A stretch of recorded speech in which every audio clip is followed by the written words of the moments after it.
नीति उन्होंने निर्धारित की उसमें जो नीति उन्होंने तय की उसके मुताबिक वैक्सीन लगनी थी और उस नीति का पालन करने के कारण से प्रत्येक राज्यों में थोड़ी बहुत वैक्सीन खराब भी हुई, इसका उपयोग नहीं हो सका।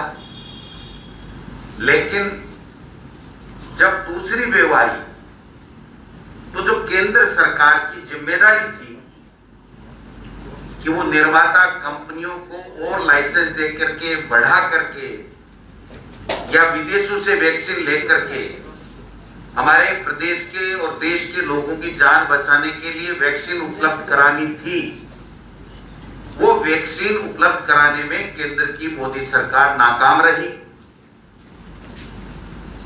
और जब 18 से 45 साल वालों के लिए वैक्सीन खोली गई तो न तो 1845 वालों के लिए वैक्सीन उपलब्ध कराई गई और न जो पहले 45 से ऊपर के लोग थे उनके लिए जो वैक्सीन का फर्स्ट डोज लग चुका था उसकी दूसरी डोज लगाने के लिए भी वैक्सीन उपलब्ध नहीं कराई गई।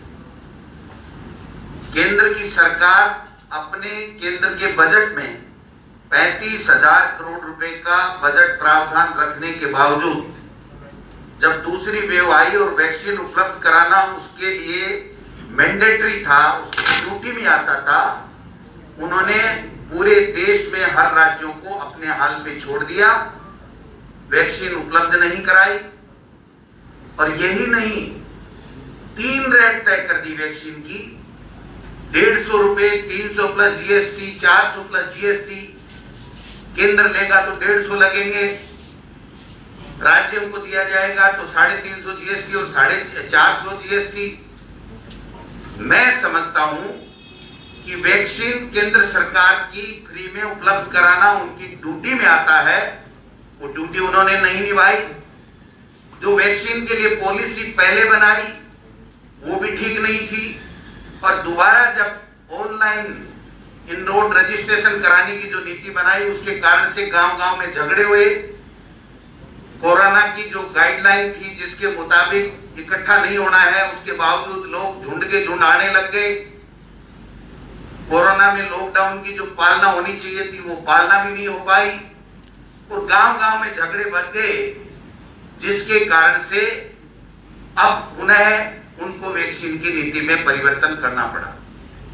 हमारे मुख्यमंत्री आदरणीय अशोक गहलोत जी ने बार बार केंद्र की सरकार को, माननीय प्रधानमंत्री जी को, माननीय गृह मंत्री जी को, माननीय स्वास्थ्य मंत्री जी को बार बार ये कहा कि आप वैक्सीन उपलब्ध कराइए, हमारा दूसरा डोज लगने की भी समय अवधि आ गई है। जब आपने 1845 के लिए 18 वर्ष से 45 के लिए कहा उसके लिए भी लोगों ने रजिस्ट्रेशन कराया है। आपने देखा होगा कि 5 सेकंड आधा मिनट के लिए रजिस्ट्रेशन खुलता था फिर बंद हो जाता था। ऐसी स्थिति में लोगों में इतना भय का माहौल बन गया और उस भय के माहौल में जीना पड़ा। आज प्रदेश कांग्रेस कमेटी की तरफ से हम केंद्र की सरकार से ये मांग करते हैं कि आप फ्री में वैक्सीन उपलब्ध कराएं, तत्काल उपलब्ध कराएं। जब हमारे पूर्व प्रधानमंत्री मनमोहन सिंह जी ने और हमारी राष्ट्रीय अध्यक्ष आदरणीय सोनिया गांधी जी ने चिट्ठी लिखी तो देश का प्रधानमंत्री और भारतीय जनता पार्टी का नड्डा साहब अध्यक्ष जी उनकी चिट्ठियों का मजाक उड़ाते हैं। मनमोहन सिंह जी ने यह कहा कि अन्य कंपनियों को आप लाइसेंस क्यों नहीं देते, अनुमति क्यों नहीं देते हमारे देश में, और हमारे देश में बनी हुई आप बता रहे हैं, खुद प्रधानमंत्री जी पुणे गए थे, तो ये विदेशों से हमको क्यों खरीदनी पड़ रही है हमारे देश में बनी हुई वैक्सीन। और ग्लोबल टेंडर के लिए अनेक राज्यों को जाना पड़ा और हश्र ये हुआ कि ग्लोबल टेंडर के आधार पर आज तक खरीद नहीं हो पाई, क्योंकि न तो वो रेट सही दे रहे हैं, 1000, 1500, 1,500 रुपए की वैक्सीन के मांग रहे हैं। ऐसी स्थिति में उन कंपनियों पे राज्य सरकार कैसे भरोसा करें। कंपनियां एडवांस पेमेंट लेकर के वैक्सीन 12 महीने बाद में, 8 महीने बाद में देने की बात कर रहे हैं। तो कहने का मतलब कि केंद्र सरकार शुरू से लेकर के वैक्सीन फ्री देना हो, चाहे वैक्सीनेशन के लगाने की पॉलिसी हो, चाहे एज का निर्धारण हो, चाहे अब ग्लोबल टेंडर की बात हो, सब में विफल रही है। और हमारे प्रदेश के भाजपा की प्रदेश इकाई, यहां के 25 सांसद, यहां के नेता प्रतिपक्ष, तमाम लोग प्रदेश के लोगों को वैक्सीन लगाने के मुद्दे के ऊपर केंद्र सरकार को समझाने में, उनसे वैक्सीन लेने में नाकाम रहे। 7 साल का जश्न मना रहे हैं। मैं कहता हूं उनको चलू पर पानी में डूब के मर जाना चाहिए। 25 में से 25 सांसद लेने के बावजूद ये लोग बात मोदी के और अमित शाह के सामने मुंह नहीं खोल सके और आज बड़ी बड़ी बातें करने को तैयार हैं कि राज्य की सरकार ये नहीं कर पाई, राज्य की सरकार ये नहीं कर पाई। क्या राजस्थान में वैक्सीन निर्माता कंपनी थी? क्या राजस्थान को आपने वैक्सीन उपलब्ध कराई?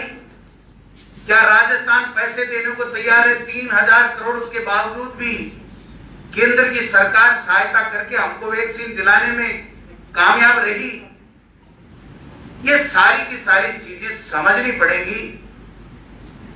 आज 7 साल के शासन के बाद में भी एक सांसद ने जाकर के मोदी जी को और अमित शाह को ये नहीं कह पाए कि हमारे राजस्थान में स्वास्थ्य सेवाओं के लिए ये चीज चाहिए, पानी के लिए पैकेज चाहिए, वैक्सीन उपलब्ध करानी है, अन्य इंफ्रास्ट्रक्चर के लिए पैसा उपलब्ध कराना है।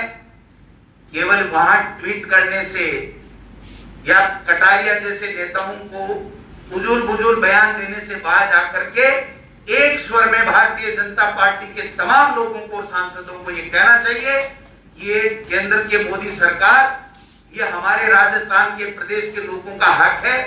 आप वैक्सीन उपलब्ध कराइए और अगर फ्री में वैक्सीन उपलब्ध नहीं कराएं तो हमारी स्टेट, हमारे मुख्यमंत्री अशोक गहलोत जी इसके लिए पूरा बजट 1 सेकंड में देने को तैयार हैं।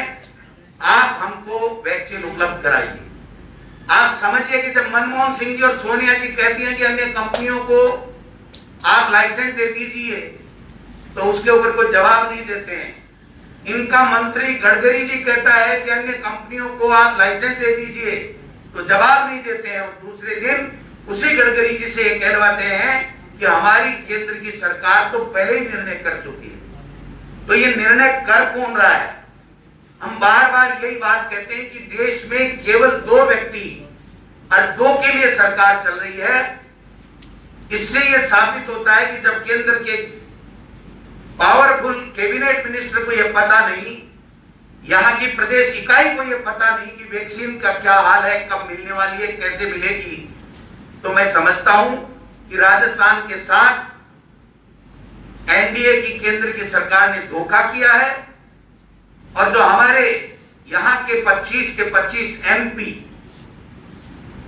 जो एक तरीके से अपने राज्य के हित के लिए आवाज उठाने लायक भी नहीं रहे, मैं समझता हूं ऐसे में कांग्रेस पार्टी का यह धर्म बनता है, हमारे संगठन का यह धर्म बनता है कि हमारे प्रदेश के लोगों की जान बचाने के लिए जो हमारी राज्य सरकार शानदार तरीके से मैनेजमेंट कर रही है, उसके साथ साथ हम केंद्र के ऊपर दबाव बनाएं और उनको मजबूर करें कि आप हमको चाहे फ्री में दें, चाहे पैसे लेकर के दें, हमारे प्रदेश के लोगों की जान बचाने के लिए वैक्सीन उपलब्ध कराएं, वरना इसका अंजाम बुरा होगा। सदन से लेकर सड़क तक हम संघर्ष करेंगे, चुप बैठने वाले नहीं हैं। ये 25 के 25 सांसद हमारे प्रदेश के हित के लिए कोई आवाज नहीं उठा रहे हैं। ये जनता सब देख रही है, समय आने पर इनको सबक सिखाने के लिए तैयार है।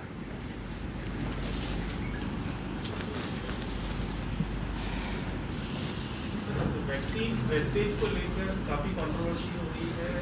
एक इन्वेस्टिगेशन भी हुई है जिसमें 8 जिलों के अंदर 25% से ज्यादा वैक्सीन वेस्टेज पाया गया है। सरकार का क्या कहना है? देखिए, जो वैक्सीन लगाने के लिए जो पॉलिसी उन्होंने दी थी वो डिफेक्टिव पॉलिसी शुरुआत से थी, यही मैंने अभी कहा। आप बताइए कि आप केवल इन्हीं लोगों को लगा सकते हो और उस सेंटर के ऊपर अगर उस वाइल को खोला जाता है जिसमें 100 का पुड़िया है, अगर उसमें वो पात्र लोग 60 आएंगे तो 60 ही लगेगी, 70 आएंगे तो 70 लगेगी। आप जबरदस्ती किसी के लगा नहीं सकते। दूसरा जो उनका क्राइटेरिया उसके अलावा आप लगा नहीं सकते। तो ऐसे में पूरे देश में वैक्सीन बर्बाद हुई है। हम तो 13वें राज्य हैं, 12 राज्य हमसे और ऊपर हैं जहां पर वैक्सीन का मैं समझता हूं कि काम में नहीं आई है। आप लोगों को मोटिवेट करने में फेल हुए हैं कि जो 45 प्लस वाले थे या जो हम मोटिवेट करने में फेल नहीं हुए। अगर मोटिवेट करने में फेल होते तो पूरे देश में राजस्थान नंबर 1 वैक्सीन लगाने में नहीं होता। फेल हुई है मोदी सरकार, उसकी पॉलिसी वैक्सीन देने की, लगाने की।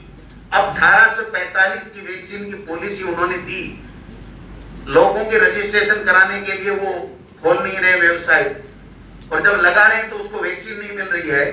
और 42 दिन में दूसरा डोज लगना था, 28 दिन में लगना था, उसको बढ़ा करके 8 महीने का कर दिया। फिर नहीं देंगे तो 12 महीने कर देंगे। वैक्सीन वेस्टेज जो हुआ है उसको आप एक्सेप्ट कर रहे हैं?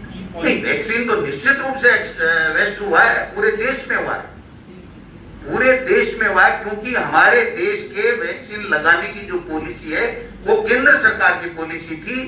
और जो केंद्र सरकार की पॉलिसी थी उसके कारण से पूरे देश में हर राज्य में कुछ न कुछ पैकेट, कुछ न कुछ वैक्सीन खराब हुई है। लेकिन मेरा ये कहना है कि हमारे राज्य ने वैक्सीन के मामले में नंबर 1 पूरे देश में ज्यादा वैक्सीन मैनेजमेंट के साथ में, बेहतर मैनेजमेंट के साथ में लगाई है, और वेस्टेज में भी 12 राज्य और ऊपर है।